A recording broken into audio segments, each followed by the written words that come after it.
Risalah yang beredar di media sosial itu juga tidak memenuhi.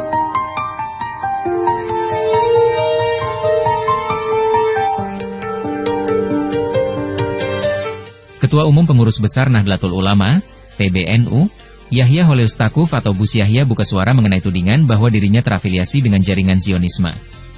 Dikutip dari Tribun News, dugaan afiliasi dengan Zionis inilah yang diduga menjadi pemicu adanya pemaksulan terhadap Ketua Umum PBNU tersebut. Ditemui seusai rapat koordinasi Ketua PWNU se-Indonesia di Surabaya, Jawa Timur pada Minggu, 23 November 2025, dini hari, Gus Yahya menegaskan bahwa dirinya memang pernah berkunjung ke Israel menghadiri forum di Yerusalem pada 2018 silam. Saat itu ia juga bertemu dengan Perdana Menteri Israel Benyamin Netanyahu. Saya itu tahun 2018 sudah pernah pergi ke Israel. Saya bertemu Netanyahu, saya bertemu dengan Presiden Israel, saya bertemu dengan berbagai elemen di sana di dalam berbagai forum, kata Yahya Minggu, 23 November 2025, dini hari. Disampaikannya bahwa dalam lawatan tersebut, tak pernah menjadi masalah di internal NU. Buktinya, NU juga kembali memilihnya sebagai Ketua Umum pada Muktamar NU ke-34 di Bandar Lampung pada 2021 lalu. Gus Yahya juga menegaskan, misinya bertolak ke Israel kala itu untuk membela Palestina. Di forum tersebut, Gus Yahya juga menegaskan bahwa dirinya datang untuk membela Palestina. Ia pun menegaskan tak pernah berhenti berjuang untuk kemerdekaan Palestina. Gus Yahya sendiri menghadapi isu pemaksulan seusai adanya risalah rapat harian Syuriah PBNU tertanggal 20 November 2025. Dalam dokumen itu, salah satu dasar pemberhentian Gus Yahya ialah karena polemik kedatangan akademisi pro-Zionis Israel, Peter Berkowitz, menjadi pemateri dalam Akademi Kepemimpinan Nasional Nahdlatul Ulama, AKNNU, di Jakarta, Jumat, 15 Agustus 2025 lalu. Syuriah PBNU memandang bahwa hadirnya jaringan Zionisme itu telah melanggar nilai dan ajaran PBNU.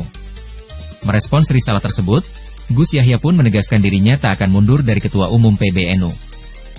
Dalam rapat tertutup itu, Gus Yahya mengatakan, sudah menjelaskan persoalan yang terjadi belakangan ini. Mereka saya persilakan untuk melakukan koordinasi di antara PWNU untuk membuat kesepakatan menyikapi apa yang sedang berlangsung ini. Mereka akan bekerja independen, kata Gus Yahya. Gus Yahya menyatakan, hingga saat ini belum menerima dokumen fisik apapun secara resmi dari Syuriah termasuk hasil rapat beberapa waktu lalu yang meminta ia mundur sebagai Ketua Umum. Meski demikian, salinan risalah rapat Syuriah yang beredar tersebut dinilai tidak memenuhi standar resmi organisasi. Oke, malam ini saya bertemu dengan PWNU dari seluruh Indonesia, Alhamdulillah, dan saya menjelaskan apa yang berlangsung dalam beberapa hari ini telah menjadi pembicaraan. Ya, dan Alhamdulillah kemudian PWNU bisa mendapatkan pemahaman yang utuh tentang semua yang terjadi. Nah,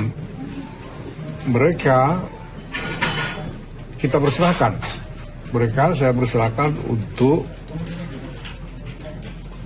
melakukan koordinasi di antara PBBW untuk membuat kesepakatan di antara PBBW menyikapi apa yang sedang berlangsung ini.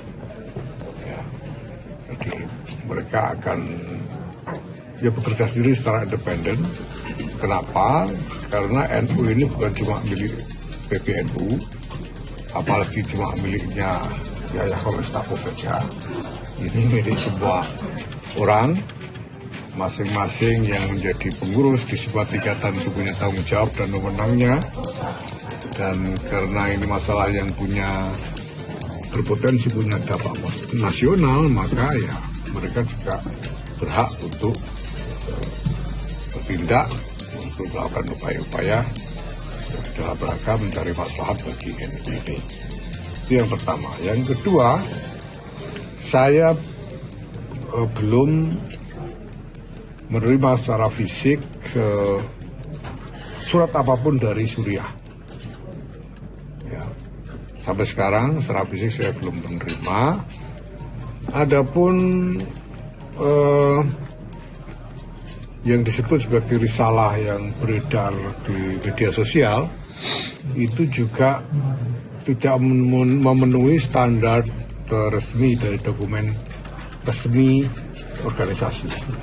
Karena kalau dokumen resmi itu tanda tangannya digital sehingga bisa benar-benar dipertanggungjawabkan kapan tanda tangannya oleh siapa dan seterusnya, itu bisa dipertanggungjawabkan kalau tanda tangan digital. Nah, kalau tanda tangan manual itu bisa saja ya, sekarang kan zaman begini kan gampang sekali membuat tanda tangan. Tribun X menghadirkan lokal menjadi Indonesia.